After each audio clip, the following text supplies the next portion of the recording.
Hey guys, it's that Dividend guy coming at you with another Robinhood portfolio update. Happy Thursday. Hopefully everybody's having a GGD, a great green day in the market. You know I always wish the best for my viewers and subscribers. And first off, guys, I want to apologize. The video's a little bit later today just because I did not have enough time to record before work, so it's going to be a little bit later around 10 o'clock when I get the video out. But as of right now, the portfolio is sitting at $51,282.59. The market is closed, so during market open, we are down $1,347, but after hours we're up $156, so we're down about $1,200, or I'd say still around 3% for today. Then that 1 week mark, we are down $2,692.22, down about 5% for the past week. Then we are down $395.98, down 0.77%, so pretty much break even there for that 1 month mark. Then we are up $1,500, up 3.11% for the last 3 months. Then year to date, we are up $1,400, up about 3% there on that year to date mark.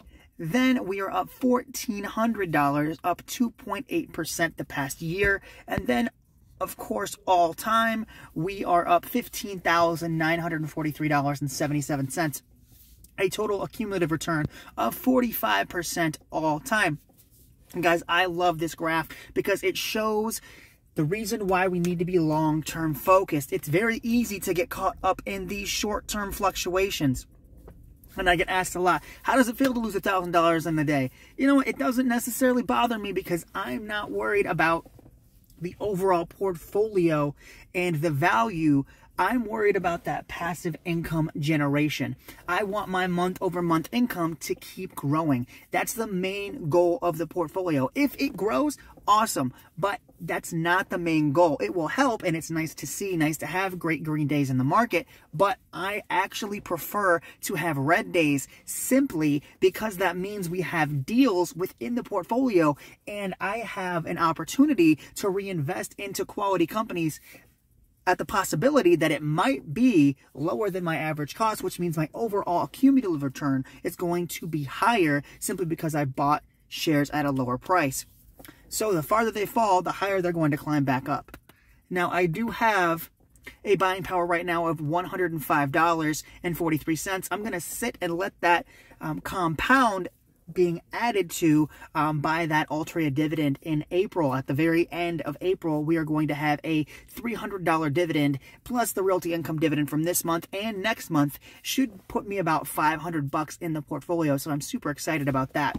But jumping into the individual holdings, let's take a look at realty income. At 5283, 170 shares, around $9 grand worth of market value. Average cost is 6503. 17% of the portfolio is in realty income. Today we're up $10. Total we're down almost $2,100, down 18% on realty income, and a dividend coming in on April 15th of $43.69. So guys, I've gotten a lot of questions about realty income, asking why I don't sell out, asking how I feel about being down so much, a 19% loss on the company. Now, honestly, it doesn't bother me because I can buy a quality company at a lower valuation, and I don't think it's necessarily realty income's fault that it's down. All REITs, regardless of quality, are down right now simply because of the interest rate hikes. So I understand realty income. I understand the business. I love the quality that they have within their tenant base. And I think that over time, even though they might be a little bit more lackluster on those deals, on accumulating more properties by issuing more debt, because that's generally how they make their money, I understand that they might not be as aggressive for the foreseeable future simply because those interest rates are going to be higher. But they did just buy, I think it was Spirit Realty. They also had a deal in Las Vegas for a really big property. So they still have been doing deals. They're just not going to be as aggressive for the foreseeable future. But I do like that they have a quality tenant base. They have upticks in their leases automatically. They have long-term triple net leases. I love the business model. And this is one of my favorite companies simply because I love real estate.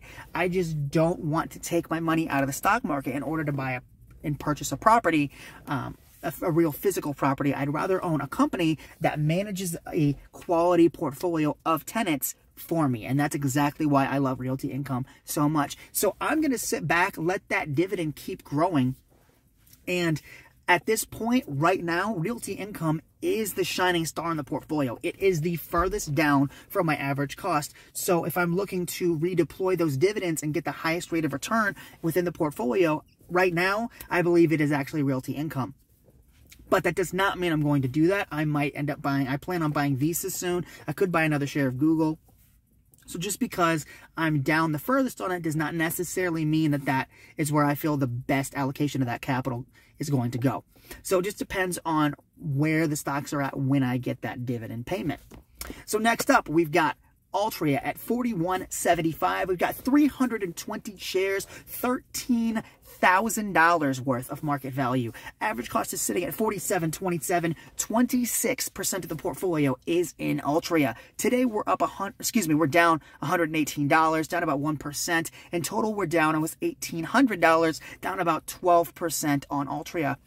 And a dividend coming in on April 30th of $313.60. Guys, that does not count that Realty Income dividend as well. That will put my income about $350 plus the $100 we have sitting in there should be around, with the other dividends, should be around $500. So this is one of those that I get a lot of flack for owning. I smoked for a couple of years, not proud of it, but I put money into the industry and I want to get some cash out of it. So I understand that it might not be a popular stock. A lot of people don't invest in sin stocks. They don't invest in oil. They don't invest in alcoholic beverages. They might not invest in tobacco. But I understand that it's people's choice to own these, to own it and to use these products. That it's labeled. They understand the health issues that it will cause, and they're still choosing to use it. So I understand for a moral issue as to why you don't invest in the company. Look, it's a 9% compounding dividend year over year. It's growing at a pretty steady clip. Even if the stock price doesn't appreciate, I can still get that 9% dividend, 8+% dividend, and reallocate the funds into something else. So Altria's goal is to buy something like Apple, or to buy something like AbbVie or T. Rowe Price or Visa. I'm using it to buy a higher quality company. Now, that does not mean that I'm forever going to do that. If it stays at a depressed level, I could be purchasing it back. I could put the dividends back into Altria, but as of right now, I want to focus on, honestly, if I could get it at a lower price, Apple would be where all of my dividends and free cash go, because I love Apple, but it's just not at a price that I want to purchase it. So we'll see what happens when that dividend hits the account. It just depends on where prices are at. But I understand why some people don't like the company. I'm willing to overlook those reasons and that moral stance simply because I was a smoker for a while. So next up, we have Coca-Cola. Now, this is one of my favorite companies. It's going to be in my top 5 foundational stocks for my portfolio. I love the product. I love the product line. I love the brand. I love the flavors that they've been coming out with. And it's got over 120 years of market performance. And it's just been such a quality brand and so recognizable that I think it'd be dumb to not own it. Even though I know I've seen some people talk about, it's not the highest grower. You could put your money into something like Microsoft or Apple or Tesla and get better returns. Guys, the issue is I don't understand those businesses as well as I understand Coca-Cola. I do understand Apple, but I don't want to own Tesla because I don't understand the EV market. Right? I don't want to own Nvidia because I don't understand that company. I understand Coca-Cola. I consume it nearly every day. So do billions of people around the world. So I'm not worried about that. I think it has a long-lasting moat, and I think that they are going to be able to keep pushing those profits up. Even if the dividend doesn't grow at a huge clip year over year, I still want to own the business. So I only have 15 shares. That is why I might reinvest those dividends into Coca-Cola if I can cost down average when that dividend hits. So I've got 15 shares, $900 worth of market value, average cost right around $61 per share. 1.74% of the portfolio is in Coca-Cola. Today we're down $6. Total we're down $16, down about 2% there on Coca-Cola. And guys, I love this business. It's going to be one of the bigger positions in the portfolio, and I don't plan on ever selling it. I love it so much, and I do want it to be one of the monsters in the portfolio. Next, we've got Apple, which this is going to be the single biggest position once it falls, guys. I don't mind being patient, but I do want more Apple. So it's sitting at $169.30. Of course, we only have one share, so that market value is going to reflect the stock price. Average cost is $132.66. 0.33% of the portfolio is in Apple. I would love for that to say 33% or more someday. Honestly, Apple is such a good quality company, I wouldn't mind it being 50% of the portfolio. But for today, we're down 36%. Total, we're up $36. Have a accumulative return of 27%, but I only have one share. Guys, I bought this with dividends. That's one of the beautiful things that I love about dividend investing is I didn't have to put any new free cash to buy this share of Apple. It was just off of dividend reinvestment. And so I want to own more Apple. I want it to be the single biggest position in the portfolio. And I understand that the dividend isn't crazy. It's 24 cents, but they did have a 4-for-1 stock split. So originally the dividend would have been 80 cents. But due to that split, of course, the dividends split just the same at a 4-for-1.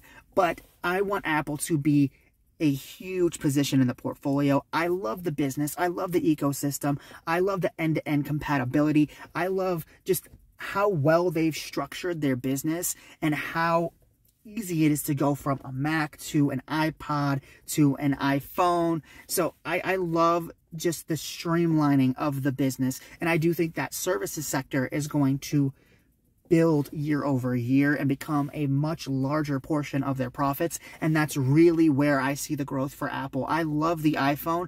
I've owned it in the past. I have a Samsung now just for personal reasons, but I do use a Mac. I edit my videos on a Mac. I do the tags and titles and stuff on a MacBook. So I love Apple products. I've owned an iPod for years. So I love this business and I understand it very well. And I understand the competitive advantage and the moat and the free cash flow that they produce within the business is just insane. So I love Apple, and it will be one of the the biggest position. That 0.33 really gets to me. I want it to be 33%. But, all in due time, guys. It is hard to be patient sometimes because it's so much easier to just take action, right? It's very hard to just sit on your hands and be patient, but that is one of the things that I love about Warren Buffett is that he has no issues sitting there when there are no good deals or that there are no good deals in the stock that he really wants. He's good at being patient, and that is something I need to work on and that I pride myself on is that I don't mind sitting and waiting, especially when it's a company like Apple where it doesn't go on sale very often. But mark my words, guys, this will be the biggest position. I just need to wait for a big pullback in the stock. Next, we've got AbbVie sitting at $168.40. I've got 95 shares, almost $16K worth of market value. Average cost is $95.19. 31% of the portfolio is in AbbVie. Today, we're down nearly $900. Total, we have a $6,900 total return and an accumulative return of about 77%. So, guys, I got a question the other day. Hey, why don't you just buy 5 shares of AbbVie? Simply because, look at that average cost, guys. I would be going up like, say, $60 on my average cost. I don't want to do that on 5 shares. I know it wouldn't bump it up that much, but it is a huge uptick in the average price, and it would lower my overall return. So I don't mind being patient and waiting for it to drop. I mean, I bought this at a very depressed level during an acquisition, and I saw the potential of those companies coming together, and I've been paid very well for that. But I don't want to add more shares at this level because I want to buy it around my average cost. Next, we've got T. Rowe Price, which is down. I love to see that. We're sitting at $116, but we have 100 shares, $11,000 worth of market value. Average cost is about $110 per share.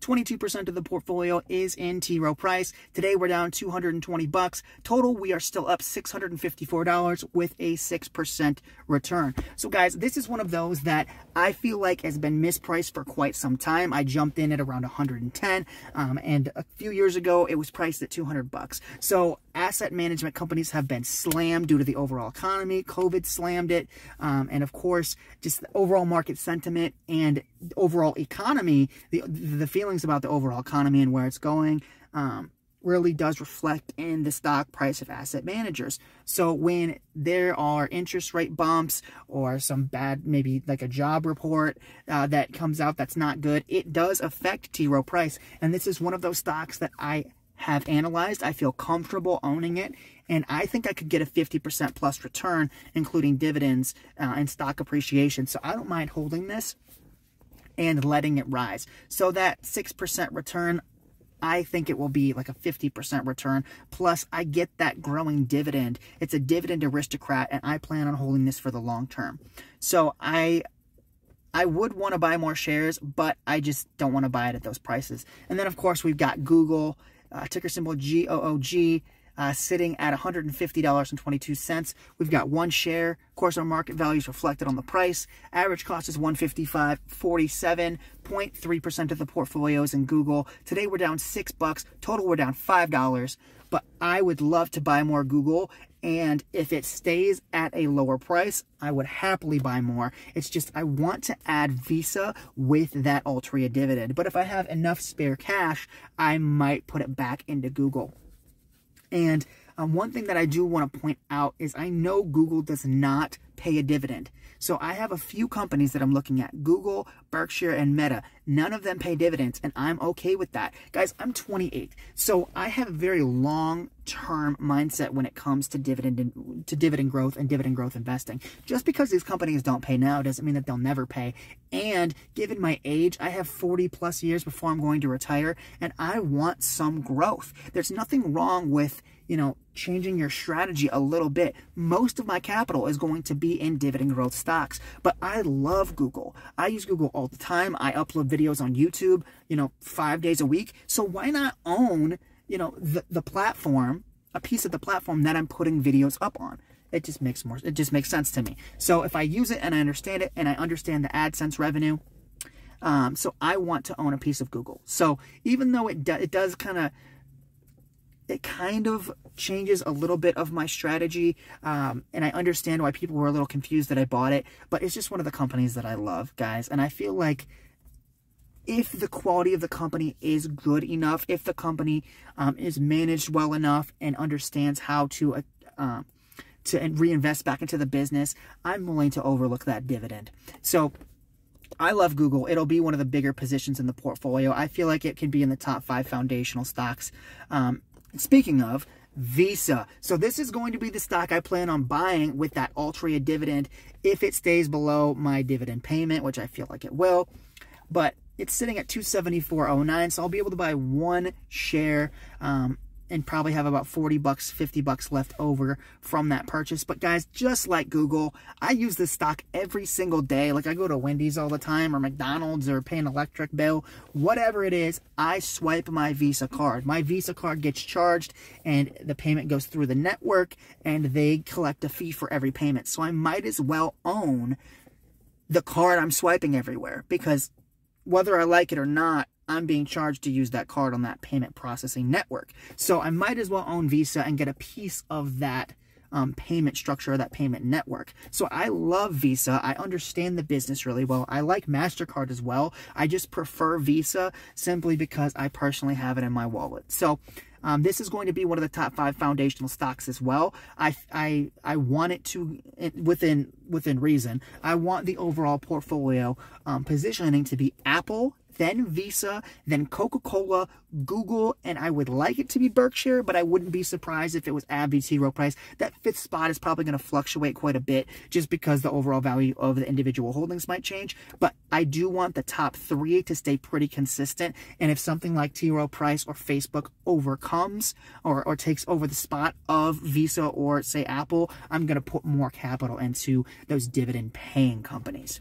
So next up, guys, we have Berkshire Hathaway. So this is, again, one of those stocks that does not pay dividends, but I am so confident in Berkshire long term. I love a lot of their subsidiaries. Of course, they've got National Indemnity, they've got Westco Financial, they've got Geico, which I love. They've got funny commercials, but the amount of float in insurance that this company produces is fucking crazy. I want a piece of that machine. Plus, I love See's Candy. And there's so many companies, guys. You can't really go over all of them. They have like over 100 subsidiaries within Berkshire Hathaway. The insurance is just what I really want a piece of. I love insurance as a business, but I don't want to own one outright because I feel like a lot of insurance companies don't use the float very well, and a lot of them don't produce the same amount of float for free that Berkshire Hathaway's insurance companies do. A lot of companies do bad underwriting, therefore they don't make money for free. They have to pay a certain rate because they don't underwrite very well, and Berkshire Hathaway's insurance companies have a great history of underwriting. So they get money for free. So say they make $10 billion, they can put that back into companies like Acme Brick, See's Candy. They can put it back into a different insurance company.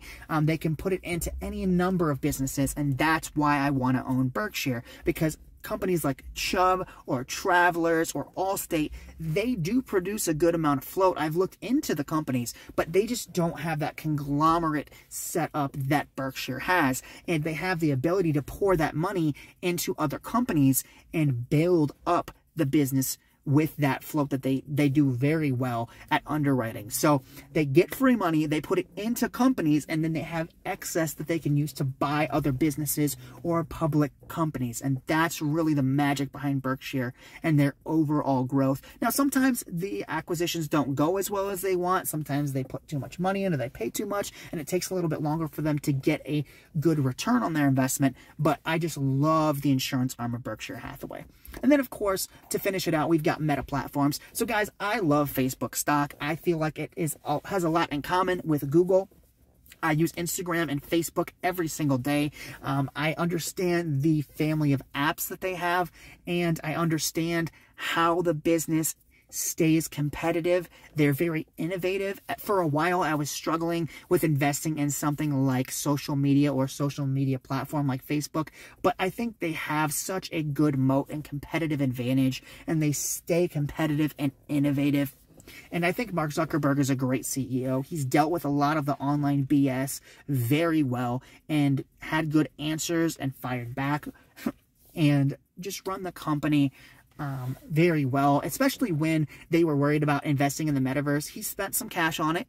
It wasn't crazy because Meta does produce a big amount of cash flow, but people freaked out. The stock dropped to like 80 bucks a share, and I should have just bought it there. I did a video on how much money I lost on that, by the way, and I left about $40,000 on the table, given that it's 500 bucks a share right now. But I want to buy Facebook at around $200 to $250. Sorry, $200 to $250. I would love to get Facebook at $2. But I see a long-term trajectory here. And as long as they are smart with the way they allocate capital back into the business and they monetize apps in a way that doesn't piss off their users, I think it could have a very long-term trajectory. Plus, of course, they did just they initiated a dividend of 50 cents per share. So that helps as well. So I get a little bit of free cash from that. But I do see Meta performing well long-term. And if the social media landscape changes and Facebook doesn't innovate as well, I can always just put that money into something like Google or Berkshire. But I do want a piece of Meta, and I wouldn't mind it being a top 5 foundational stock, but I just like Berkshire so much that I feel like it kind of edges out just a little bit. And I prefer Google over Meta, but I do see a long-term trajectory, and I think that it will really help the portfolio grow a little bit more, given the fact that I don't plan on retiring for another, say, 35 to 40 years. I don't mind having a little bit of exposure to growth, and I want to own some of the best growth companies, and I feel like Meta, Google, and Berkshire do fit that mold. So guys, with all that being said, I just want to say thank you so much. To be completely honest with you guys, I tried to record the video earlier today, and I wasn't feeling it. But I got a comment from somebody on my video yesterday saying that they were looking forward to the upload. So I just want to say thank you guys so much. I was having kind of a hard mental health day today. Nothing really going on. No reason to really be bummy. I was just kind of having a rain cloud day. And that positive comment really helped me out, and I wanted to make sure I got the video out. So with that being said, guys, I just want to say thank you so much for the support. It really does make an impact, and that's why I love posting YouTube videos, because even when I'm having a kind of a bummy day, it still kind of brings a little bit of sunshine out of the rain cloud. So thank you guys so much for watching. Remember to hit that subscribe button on my channel, That Dividend Guy, and I will see you guys tomorrow in another Robinhood portfolio update. Take care, guys.